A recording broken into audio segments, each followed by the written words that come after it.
बिस्मिल्लाहिर्रहमानिर्रहीम। अस्सलाम वालेकुम वीवर्स, मैं हूँ नूर और अपने चैनल चटखारा फ्यूजन से एक मरतबा फिर आप सबको वेलकम करती हूँ।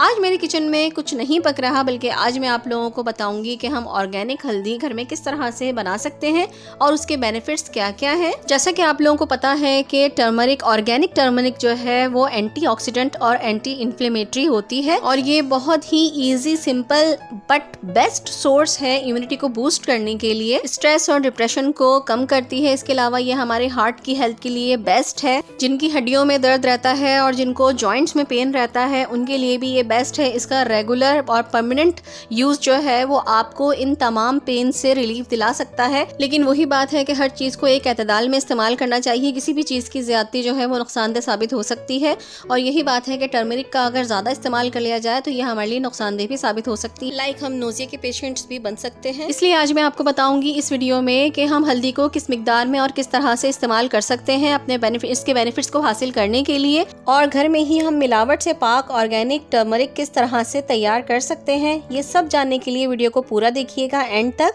तो चलिए वीडियो को फिर स्टार्ट करते हैं। अगर मेरे चैनल पर नए हैं तो फिर सब्सक्राइब भी कर लीजिए। मेरे चैनल को सब्सक्राइब कीजिए और बेल के आइकन को प्रेस करके ऑल के बटन पर क्लिक कीजिए ताकि आपको मेरी हर आने वाली नई वीडियो सबसे पहले मिल सके। और अगर वीडियोस पसंद आए तो एक लाइक भी कर दीजिए। सो व्यूअर्स, ऑर्गेनिक हल्दी देखें इस तरह से हमें मार्केट में बहुत इजीली मिल जाती है और आजकल तो मार्केट में ये बहुत आई हुई है। आप इजीली इसको परचेज कर सकते हैं किसी भी मार्केट से। ये देखने में बिल्कुल अदरक की तरह से दिखती है लेकिन ये अंदर से येलो होती है। ये इस तरह से ही देखें, मैंने वॉश करके बहुत अच्छे तरीके से इसको वॉश कर लिया है और वॉश करने के बाद मैंने इसको इस तरह से साफ करके एक प्लेट में रख लिया है। वॉश आपने इसको बहुत अच्छे तरीके से करना है कि इसमें जो मिट्टी के ज़र्रात हैं वो इसमें बिल्कुल भी ना रह पाए। वॉश करने के बाद देखें मैं इसको इस तरह से स्लाइसिस में काट लूंगी। इसका छिलका उतारने की बिल्कुल भी जरूरत नहीं है, हम इसको इस तरह से काट लेंगे। थिन स्लाइसिस में इसको काट लीजिए। काटने के लिए आप कोई कटर भी यूज कर सकते हैं, अगर नहीं तो फिर आप नाइफ से ही इसी तरीके से काट लीजिए जिस तरह से मैंने काट के रखा है। अब मैंने इसको एक छन्नी में निकाल लिया है। किसी छन्नी में निकालने का मकसद ये है कि ऊपर से भी इसको हवा लगती रहे और नीचे से भी इसको जो है वो अच्छी हवा लगती रहे, तो इस तरह से ये जल्दी खुश्क हो जाएगी। आप चाहें तो आप इसको धूप में भी रख सकते हैं।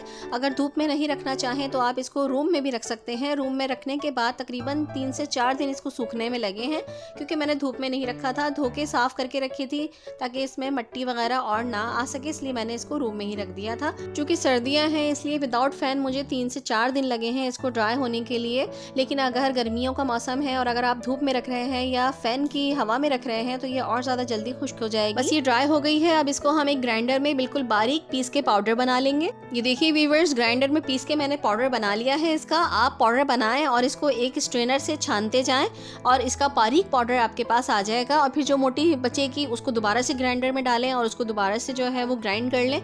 इस तरह से बिल्कुल बारीक पाउडर की शेप में आपके पास घर में आ जाएगी। अगर आप बाहर से पिसवाना चाहते हैं तो बाहर से भी आप इसको पाउडर बनवा सकते हैं पिसवा कर, लेकिन ये है कि एक ऑर्गेनिक हल्दी आपके पास आ जाएगी। इसको सेव करके रख लीजिए, अपने खानों में इस्तेमाल कीजिए।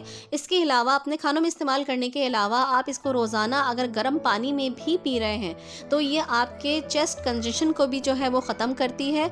और अगर आप चाहते हैं कि आपकी इम्यूनिटी बूस्ट हो तो आप रोज़ाना नीम गर्म दूध में 1 चमचा, 1 टीस्पून, छोटा चमचा जो होता है वो ऑर्गेनिक हल्दी डाल के उसको मिक्स करें।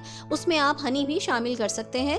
इससे आपका एक तो कॉन्स्टिपेशन भी दूर होगा, इसके अलावा आपका चेस्ट भी साफ होगा और आपकी इम्यूनिटी भी बूस्ट होगी। हार्ट के लिए भी बहुत पावरफुल इंग्रेडिएंट है ये, हार्ट की हेल्थ को बहुत अच्छा रखता है। इसके अलावा एक यूज़ इसका और है कि आप इसको कैप्सूल्स की सूरत में भी इस्तेमाल कर सकते हैं। बाजार से एम्प्टी कैप्सूल्स मिल जाते हैं, आप उन कैप्सूल्स में हाफ कैप्सूल हल्दी भर लीजिए और हाफ ऊपर से कैप लगा देंगे तो वो एक कैप्सूल बन जाएगा आपका। आप डेली एक कैप्सूल ले सकते हैं। इसके अलावा जो यंग एडल्ट गर्ल्स होती हैं उनके लिए भी आप ये कैप्सूल्स बनाकर रख सकते हैं। बल्कि ऑर्गेनिक टर्मरिक का यूज़ मैं तमाम फीमेल्स को रेकमेंड करूंगी कि वो इसका इस्तेमाल जो है अपनी ज़िंदगी में रेगुलर कर लें और एक मखसूस मिकदार जो है वो लेते रहें डेली की बेसिस पर। सो व्यूअर्स, तरीका और मिकदार मैंने आपको बता दिया है कि कितनी मिकदार में आप ले सकते हैं। इसके अलावा जिनको दूध से एलर्जी है वो गर्म पानी में भी इसको इस्तेमाल कर सकते हैं। सो अगर वीडियो पसंद आई है तो वीडियो को लाइक कर दीजिए और आगे शेयर भी कर दीजिए ताकि दूसरों को भी इससे फ़ायदा हासिल हो सके। और अगर मेरे चैनल पर नए हैं तो सब्सक्राइब कर लीजिए, बेल का आइकन भी प्रेस कर दीजिए ताकि हर आने वाली नई वीडियो आपको नोटिफिकेशन की सूरत में मिल सके। और अगर आप मेरे फेसबुक पेज और इंस्टाग्राम को फॉलो करना चाहते हैं तो लिंक आप डिस्क्रिप्शन से ले सकते हैं। चलिए तो फिर दुआओं में याद रखिएगा। आऊँगी इंशाल्लाह ताला नई और अच्छी सी रेसिपी के साथ। जब तक के लिए नूर को इजाज़त दीजिए। अल्लाह हाफिज़, अल्लाह निगहबान।